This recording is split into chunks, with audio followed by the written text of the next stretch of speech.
Hola amigos, ¿qué tal? ¿Cómo están? Bienvenidos al blog. En esta ocasión vamos a explicar la diferencia entre derecho fundamental y garantía. Bueno, eh, ya quedamos que un derecho fundamental es cualquier derecho que está reconocido en la Constitución, en tratados internacionales o cualquier otra norma del sistema jurídico mexicano. Una garantía, según palabras de Ferraioli, es cualquier técnica normativa de tutela de un derecho subjetivo. Esto es, cualquier técnica normativa de tutela de un derecho fundamental. De esta forma, Luigi Ferraioli distingue entre dos tipos de garantías: garantías primarias y garantías secundarias. Las garantías primarias son expectativas de hacer y de no hacer, positivas y negativas. Y las garantías secundarias son las garantías jurisdiccionales. ¿De acuerdo? Entonces, en nuestro sistema jurídico, el sistema jurisdiccional de protección por excelencia de los derechos humanos es el juicio de amparo. Y pues bueno, básicamente esa es la diferencia. Un derecho humano no es una garantía individual o una garantía social como anteriormente le llamaba la Constitución, sino que la garantía es el mecanismo de tutela, esto es, son los mecanismos de justiciabilidad de los derechos, cualquiera que estos sean. Nuestra Constitución prevé más el sistema no jurisdiccional de protección de derechos humanos y, pues como ya les dije, el juicio de amparo. Dicho lo anterior, ahora vamos a explicar cuáles son los principios rectores de acuerdo al artículo primero de la Constitución que bajo el cual debemos entender los derechos humanos. El artículo primero, en la parte que nos interesa, dice que todas las autoridades en el ámbito de su competencia tienen la obligación de promover, respetar, proteger y garantizar los derechos humanos de conformidad con los principios de universalidad, interdependencia, indivisibilidad y progresividad. Entonces, estos son los derechos, son los principios bajo los cuales deben de interpretarse los derechos humanos.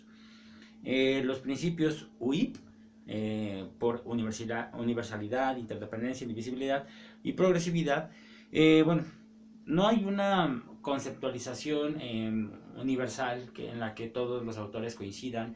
Incluso la propia jurisprudencia no ha definido de manera clara qué significa cada uno de estos principios, pero pues bueno, de manera general la universalidad tiene que ver con que se asigna a todas las personas sin discriminación.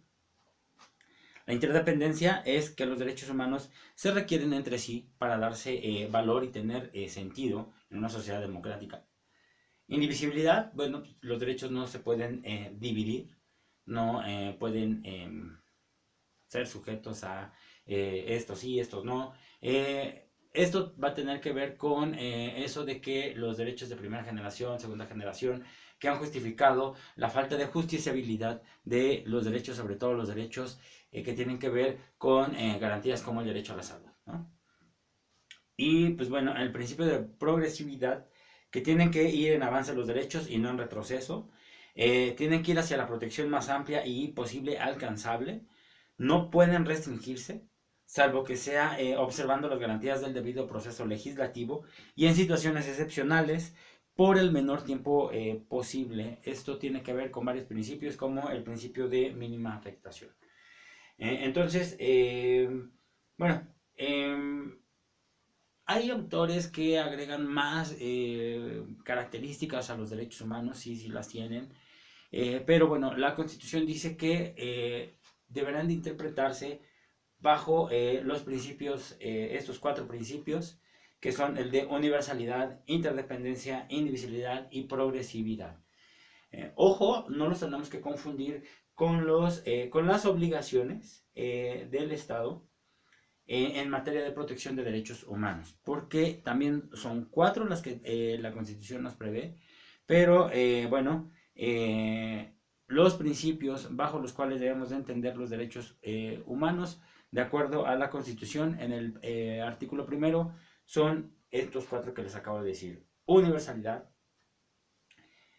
interdependencia, indivisibilidad y progresividad.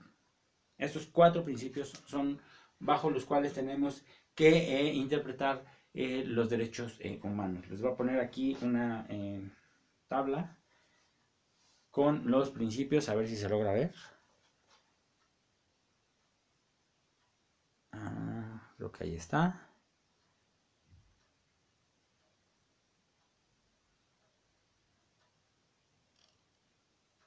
Sí, ahí está, ahí se logra ver. Es universalidad, interdependencia, indivisibilidad y progresividad.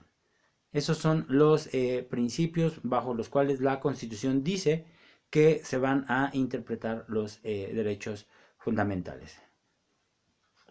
¿De acuerdo, amigos? Entonces, por esta ocasión es todo. Ya quedamos. La diferencia entre derecho fundamental y garantía. Garantía son cualquier mecanismo de justiciabilidad y por excelencia tenemos el juicio de amparo. En el caso de lo que son derechos fundamentales, cualquier derecho que está reconocido en alguna normatividad, cualquiera que sea su nivel jerárquico, ya quedamos en eso. Y los principios bajo los cuales la Constitución dice que debemos de interpretar los derechos humanos, pues ya quedamos que son 4. Más adelante vamos a explicar las obligaciones genéricas, dice la Suprema Corte, así ya lo interpretó, en materia de derechos humanos, de las obligaciones que tienen las autoridades en materia de derechos humanos. Vamos a ver que en realidad son más las que la propia Constitución nos enuncia. Pues bueno, espero que les haya gustado, espero les sirva. No olviden darle un like, compartirme. Y pues bueno, si tienen alguna duda, pues espero sus comentarios. Y pues aquí estamos. Esto es el Tinterillo Channel. Dale me gusta y si quieres compartirnos, te lo agradeceré. Nos vemos la próxima cápsula.